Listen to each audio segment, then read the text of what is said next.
Ciencia y tecnología. Pasaje al progreso.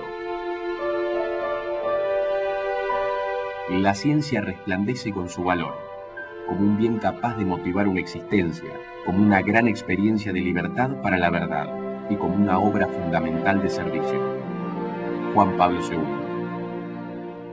Hoy, todos los países que han dado un salto cualitativo se han apoyado intensamente en el desarrollo científico y tecnológico. A los ejemplos de Japón y los tigres asiáticos se han agregado Irlanda, Finlandia, India e Islandia. Tenía 30 años y en 1977 diseñó el fonógrafo. Fue su invento favorito. 2 años más tarde, tras 1200 experimentos previos, inventó la lámpara eléctrica. Thomas Alva Edison fue un adelantado de lo que hoy llamamos economía del conocimiento. Pensaba que la innovación, unida a los capitales privados, promovía el progreso. Así fundó General Electric, una compañía cuyos activos son mayores que el PBI de muchas naciones.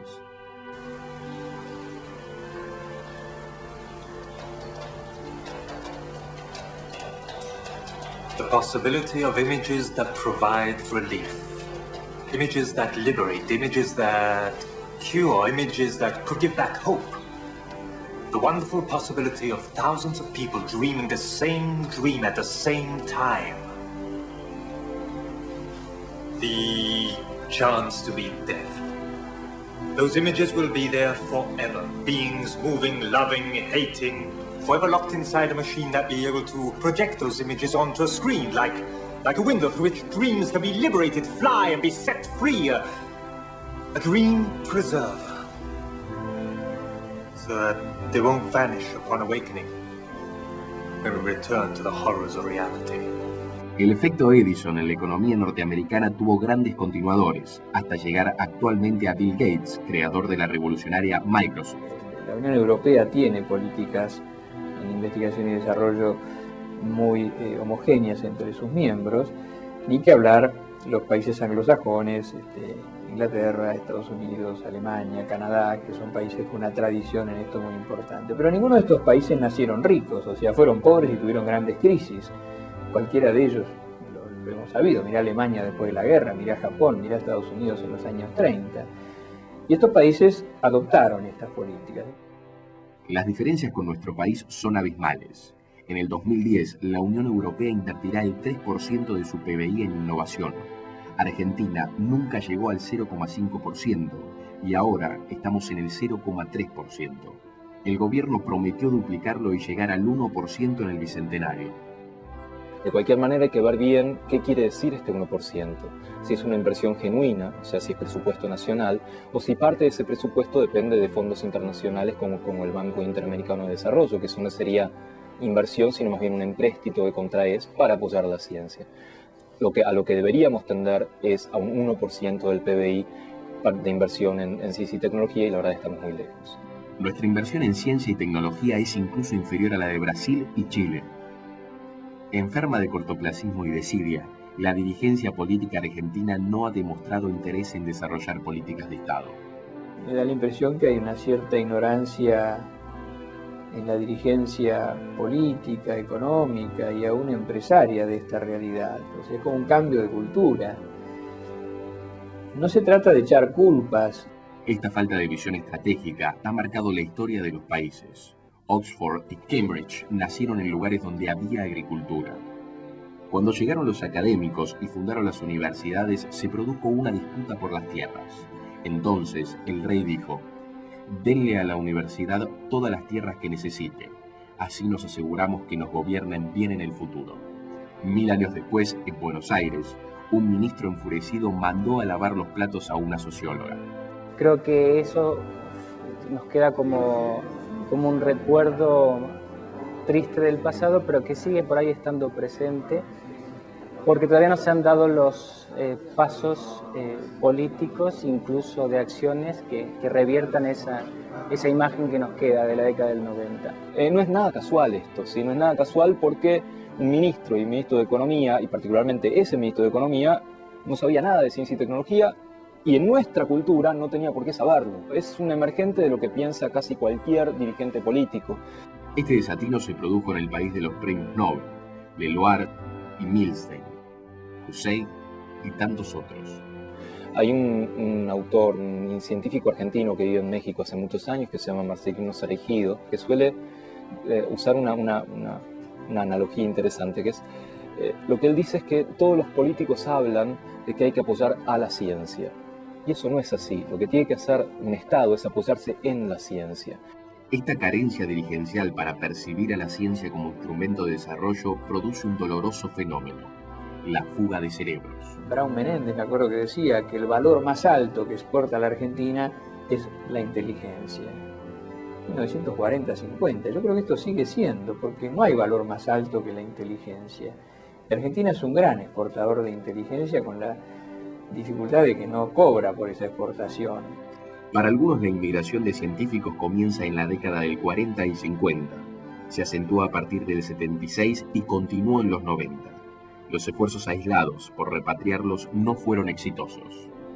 Hay más de 7.000 científicos fuera del país y aproximadamente 3.000 dentro del sistema oficial. Prince señala una combinación fatal para el desarrollo: fuga de cerebros y capitales. Esto que se vive como una antipatria pareciera el resultado natural de una política en las últimas décadas que no propende a atraer la inversión de los capitales. Por eso los capitales se van. Cuidado que Argentina es un país que tiene más de 100.000 millones de dólares en dineros líquidos y acciones en el exterior. Esta suma, volcada en inversiones de investigación y desarrollo, imagínate lo que puede dar como resultado de crecimiento. Lamentablemente son muy pocos los investigadores que van al exterior y regresan. Yo creo que deberíamos desarrollar políticas que permitieran el reingreso de aquellos investigadores que han hecho unas trayectorias muy importantes en el exterior.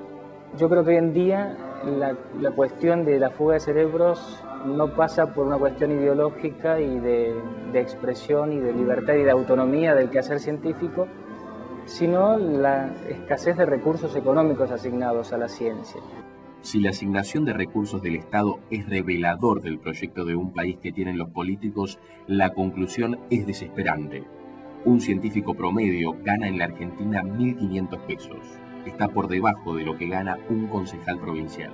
En Japón, el sueldo de un científico está en la primera escala de la administración. Gran parte de los trabajos y de envergadura que se hacen en los equipos de investigación son a pulmón. Creo yo que un científico medio se le hace difícil desarrollarse normalmente, a nivel de formar una familia, mantenerse y poder vivir dignamente de su trabajo. Con que tenga un sueldo digno para vivir, esa gente volvería. Con que tenga dinero para montar un laboratorio o hacer colaboraciones, esa gente volvería. Así que todavía estamos lejos de esto. Las más importantes fugas de cerebros se dieron no solamente por razones académicas o económicas, sino políticas. La fuga más importante de cerebros seguramente fue a partir del golpe de 1966. Las distancias establecidas por el mundo desarrollado a veces parecen inalcanzables. El Instituto Max Planck de Alemania invierte en innovación más que todo Iberoamérica, incluyendo a España. En estos días, los españoles manifestaron su preocupación porque su inversión en estas disciplinas estaba 50% por debajo de la media europea. No obstante, en el 2003 invirtieron en innovación y desarrollo 8.000 millones de euros y ha lanzado un programa destinado a aumentar esa cifra, reforzar la capacidad tecnológica de sus empresas y la formación de recursos humanos. Pero el problema no solo está en el Estado. En Europa y los Estados Unidos, la participación del sector privado es superior a la oficial. No sucede lo mismo en Argentina. Siempre se habla de que invertir en ciencia y tecnología implica crecimiento, pero no crece si no está el otro protagonista, que es la industria, la empresa privada. Argentina tiene una bajísima inversión privada en investigación y desarrollo. O sea, no tenemos grandes empresas innovadoras, cantidad de empresas innovadoras. Brasil es el primer país latinoamericano que llegó a una inversión del 1% del PBI. Más del 50% es del sector privado. En Argentina, este sector aporta solo el 30%, mientras que los brasileños están teniendo una economía de alto valor agregado. Viste que hay un contexto de discusión sobre el liderazgo político de Brasil que aspira a tener un puesto permanente en el Consejo de Seguridad de Naciones Unidas.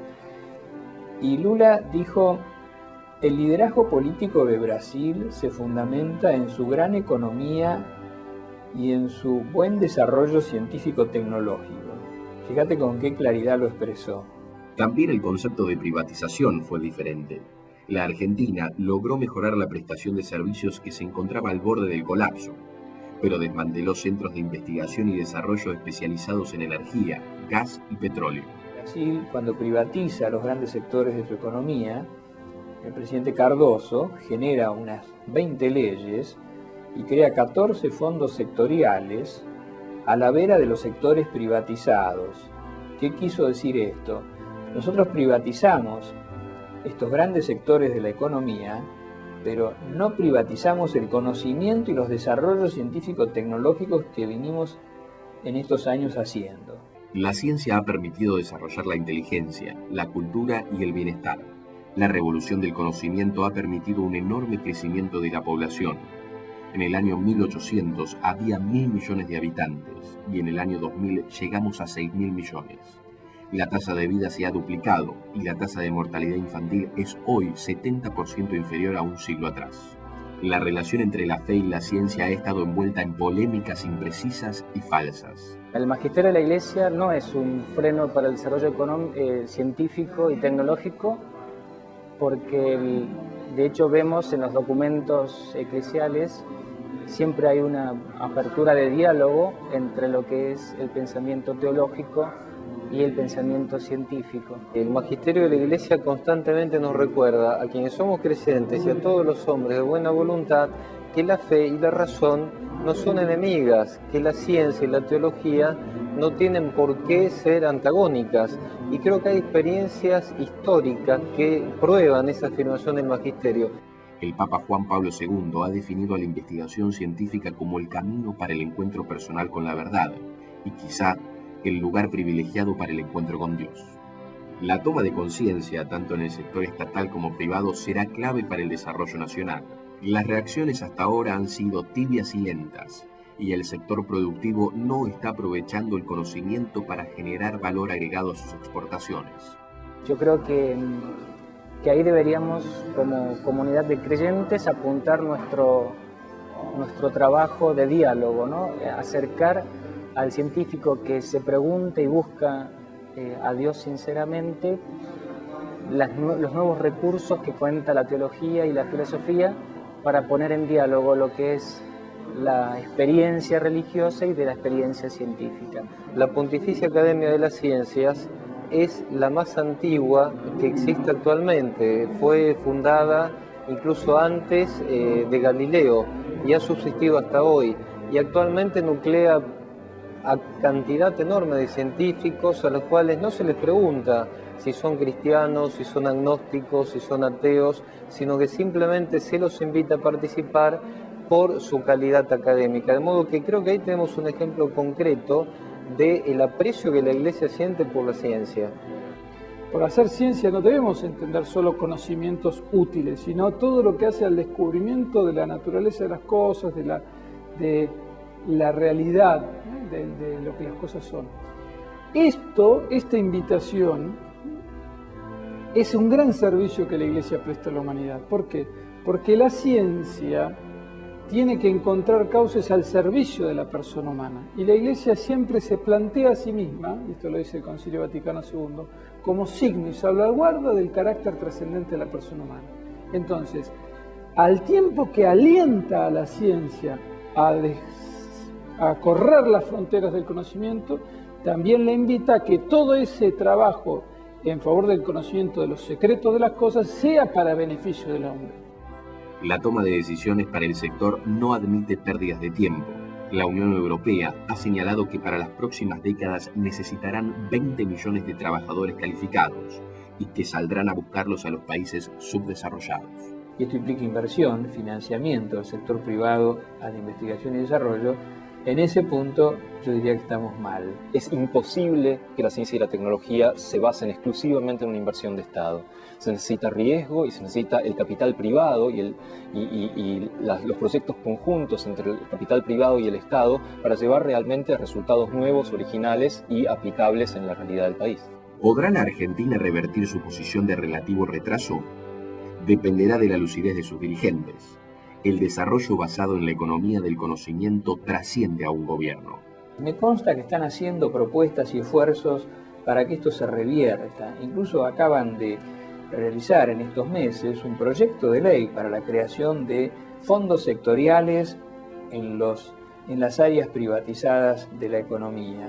Quizás lo que nos está faltando a nosotros como argentinos es una conciencia de la importancia de hacer ciencia autóctona, a ciencia contemplando las necesidades y realidades de nuestro propio pueblo a partir de nuestros recursos humanos, naturales, y cómo aplicar la racionalidad científica para extraer de ellos el mejor provecho. Los expertos están advirtiendo un cambio.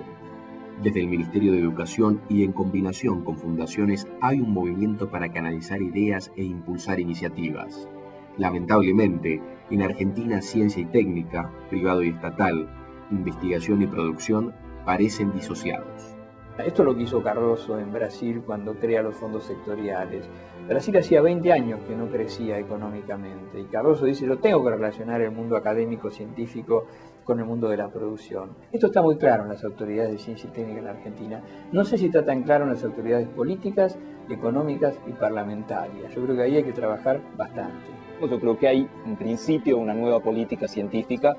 Por ejemplo, los que dirigen las instituciones científicas en este momento son científicos, lo cual no es poco, son buenos científicos. El presidente del CONICET, el presidente de la agencia. Pero a nivel dirigencial yo estoy seguro de que nadie va a decir la pavada que dijo Cavallo hace varios años, pero que la van a pensar seguramente. Si usted quiere establecer la relación entre investigación y desarrollo, analice este dato. En Corea del Sur se necesitan 13.000 personas para generar una patente.